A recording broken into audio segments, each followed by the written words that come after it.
Alors Ben, aujourd'hui tu vas nous raconter un truc. T'as sorti un mec de la merde ou pas? Ou pas. C'est ce qu'on va voir.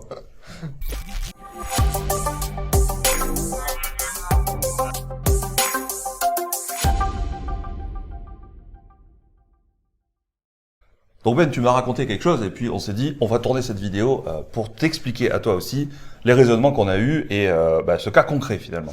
Bah oui, en fait, on a une connaissance en commun, Ouais. que bien sûr je ne citerai pas, qui m'a posé des questions aujourd'hui, alors qui est un petit peu loin de ce domaine immobilier, mais qui sait que finalement on connaît.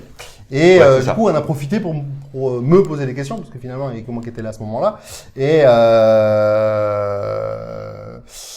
Alors en deux mots, c'est une personne qui a acheté un T2, Ouais. de souvenir, hein, un T2 dans les 180 000 euros dans une grande ville. Tu sais que on habite à côté de Toulouse. Alors on va la citer, c'est dans Toulouse, d'accord?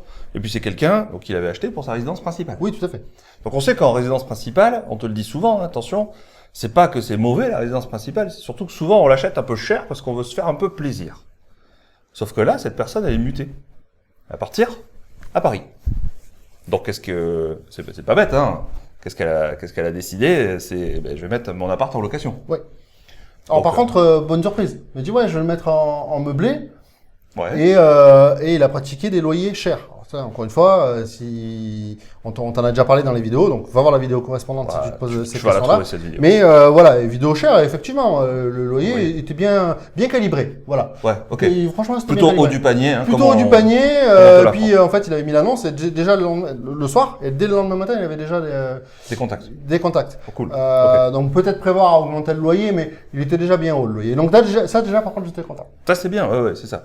Sauf que, bon, effectivement, on parle d'un loyer haut, hein, un T2, dans les 950 euros, charges comprises. Ouais, par là. Ok. Bon, déjà, tu as fait le calcul du rendement, hein, si tu nous connais et si tu nous suis depuis un moment. Ok, je vais passer sur le calcul du rendement, c'est pas important. Et puis du coup, il se posait des questions de fiscalité, tu nous dis. Ouais, tout à fait. Donc dans la fiscalité, qu'est-ce qu'il faut faire? Donc il est dans le meublé. Donc, Alors qu'est-ce déjà, qu'on a il est en meublé, donc c'est déjà... Il a acheté en nom propre, hein. Donc Il a acheté en nom propre. Donc Et en effectivement, en meublé. Donc déjà, c'était plutôt du bon côté de la barrière, on va dire.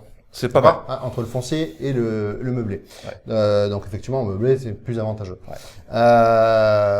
Et donc en fait, donc je lui explique, pour la faire simple, je lui explique comment on calcule ça, comment on calcule la fiscalité.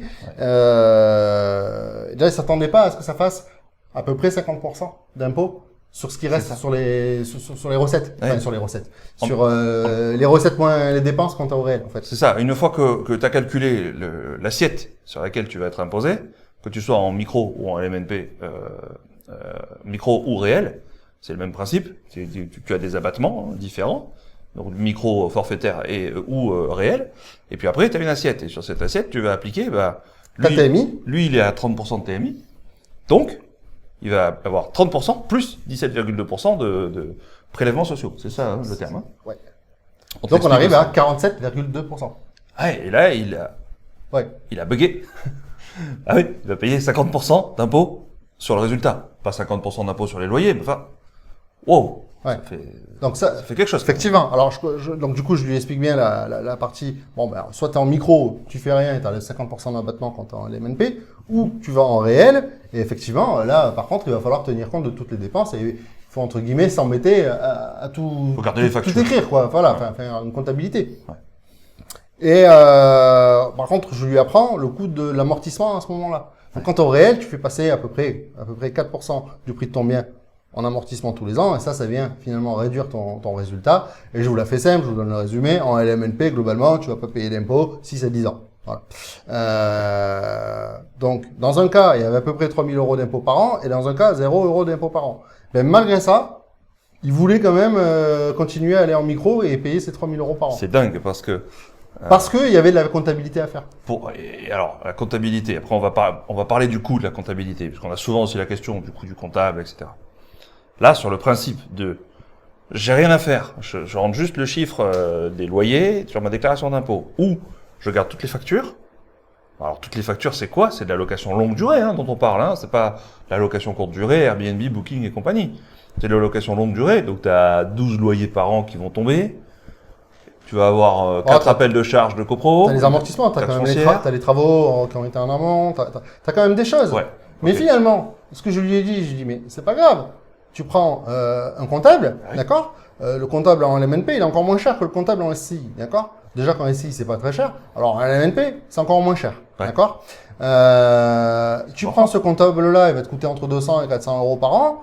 Ben finalement, si tu compares, ça va te coûter entre 200 et 400 euros de comptable par an, mais tu vas pas payer d'impôts, d'accord?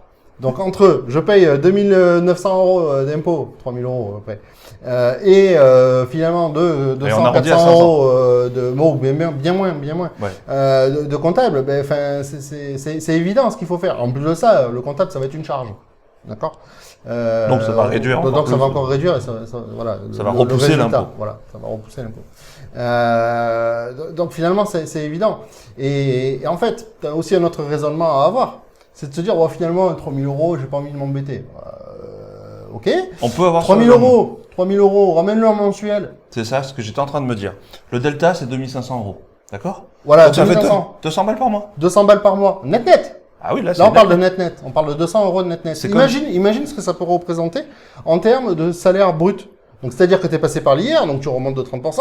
Oui. Et tu remontes, allez, de 20-30% pour repasser sur le salaire brut. Parce que c'est comme ça qu'on parle. Les salaires, souvent, on parle de salaire À la brut. louche, on est à 300 balles par mois. Oh, bien plus, ouais. D'accord? Donc 300 balles d'augmentation par mois. Ça correspond à une augmentation de salaire de 300 euros. C'est ça. Ça commence à être intéressant. Ben Enfin, ouais, c'est peut-être dommage de passer à côté. c'est ça. Donc, À un moment, faut peut-être se poser les bonnes questions. c'est ça, en fait, c'est que, ok, des fois, il y a des efforts à faire, même s'il n'y avait pas eu le comptable, d'accord? Même s'il n'y avait pas eu le comptable et que, une fois par an, ça va, tu dois faire la déclaration qui va bien. Ouais, ok, C'est comme si on te payait 2500 euros pour faire ça, d'accord? Oui, Admettons que ça soit 2 jours de boulot. Je suis gentil, hein? c'est ça, 1200 balles par jour. Exactement. Donc, voilà. Non, mais c'est vrai que c'est important. Oui, la première année, oui, tu vas transpirer un peu parce qu'il va falloir comprendre la comptabilité. C'est pour ça qu'on te propose, on te conseille de prendre un expert comptable. Exactement, parce que là, ça, c'est le mindset entrepreneur. Et oui. Je vais payer 400 pour gagner 2005. Ouais. À effort constant. C'est-à-dire, j'ai le même effort dans les deux cas. Comme ça, Oui, on parce compare que ce qui est comparable. Dans les deux cas, les factures, tu les as. Hein. Les factures d'appel de fonds, tu vas les télécharger sur le site du syndic qui te gère ton appart. Enfin, la copropriété dans laquelle il y a ton appart. Qu'est-ce qu'il y a d'autre comme facture? Les factures de frais bancaires. Si tu mets sur un compte à part, bah, tu vas les recevoir aussi. Enfin, à un moment, les factures, tu les as. Donc, il te suffit de les prendre, de les télécharger et de les transmettre à ton comptable. C'est 4 minutes de boulot. Donc, effectivement, le boulot, c'est le même. C'est ça. Et après, pour aller plus loin, ces 3000 euros, bah, tu peux les réinvestir. Bah, tu peux investir. Soit ça va te faire de l'apport pour le futur investissement, soit tu vas le mettre en bourse, soit tu Ouais, vas ce que monter je ton pensais, business. Enfin, tu vois, enfin, à un moment donné, tu vas voir que dans ta vie d'investisseur, tu vas être à la course du cash. Les investissements, tu vas en faire, tu vas faire plein de choses. Mais à un moment donné, ce qui va te limiter, c'est ton cash. D'accord?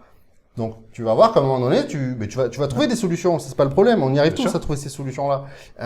Mais il faut le faire. À un moment donné, trouver des solutions, puis après, il y a l'action pour le faire. Pour gagner ce cash. Alors que là, c'est tout cuit. Exactement. Là, t'arrives sur le plateau tout cuit. Donc voilà, c'est quand même Et je te fais pas la parenthèse sur la durée du crédit, que une discussion qu'on avait déjà eue avec lui. Oui, c'est Bon, ça. Donc c'est quand même quelqu'un, hein, pour boucler la boucle, hein, c'est quand même quelqu'un qui va mettre de sa poche tous les mois 5 à 600 balles, Ouais. parce qu'il avait pas pensé à la taxe foncière, en charge de copro, voilà. Ouais. Il y a pas mal de choses. Et puis on parle de quelqu'un qui tient la route. Hein. Je veux dire, c'est quelqu'un qui est intelligent, qui est posé, qui réfléchit. Enfin, c'est un ingénieur. Je veux dire, il est posé, quoi. Alors on en connaît qui sont pas tous Ah oui, réfléchis, on les en connaît ingénieurs. aussi. C'est pas parce qu'il est ingénieur. Ouais, voilà. Mais effectivement, oui, c'est quelqu'un d'instruit, quelqu'un qui sait se poser et qui sait poser les calculs. Oui, D'accord? Eh ben, ça suffit pas. là, il se plante. C'est quelqu'un qui connaît Ben. Ben là, il écoute pas. Donc après, à un moment, on peut plus faire grand-chose pour lui. Donc, pense, toi, à réfléchir et prendre du recul et te dire, j'aime bien l'image allez, maximum, vraiment en tirant la corde au maximum, 2 jours de boulot par an. On te paye 2500 balles pour faire ça.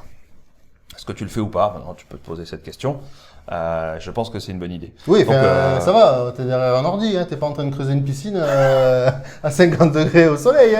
Non, c'est clair. Comparer ce qui est comparable. Non, il s'agit d'aller gérer des factures et des fichiers, quoi. Voilà. Après, et là, on parlait de faire la comptabilité tout seul. Des fois, pour donner un peu plus de matière, ça m'arrive de ne pas faire quelque chose, un peu dans cette analogie-là. Mais parce que le gain serait tout petit. Admettons que là, le gain soit de 50 euros. Je te fais le même exemple, le gain, au final, c'est 50 euros. Ok, effectivement. Bon, ben pourquoi tout changer? Pourquoi enrayer une machine qui fonctionne déjà, par exemple, pour un gain tout petit? Donc effectivement. Par contre, là, c'est complètement non négligeable. Enfin, oui. Mais j'ai parfois des élèves en contact qui essayent d'aller chercher l'optimisation de l'optimisation. Tu vois, le deuxième ou troisième rideau d'optimisation. Ouais. Et parfois, ça fait gagner effectivement de l'ordre de 50 à 100 balles par an. Et là, tu dis, attends, tu es en train de te faire un montage avec 3 niveaux de société, enfin, je te donne des exemples, hein, des niveaux de société, des mandats, des conventions de trésorerie, des mouvements de fonds et tout, pour gagner 100 balles par an. Bah non, on ne le fait pas. Enfin, c'est trop complexe. Et il y a trop de risques en plus, parce qu'il peut se passer toujours n'importe quoi. Oui, puis ça change. Et puis ça peut changer. Enfin, voilà. Donc, effectivement, tu sais qu'on essaie toujours d'aller creuser les optimisations pour te les expliquer, pour te donner les mécanismes et pour que tu comprennes les mécanismes. Et après, dans la vraie vie, bah, parfois, on remonte d'un cran en disant, OK, même 500 balles dans l'année, est-ce que ça vaut le coup de passer 3 mois sur un sujet à creuser? En fait, la grande question, elle est là. C'est le temps que tu as passé une fois pour imaginer le sujet, puis après, c'est le récurrent tous les ans. Bah, ça vaut peut-être pas toujours le coup.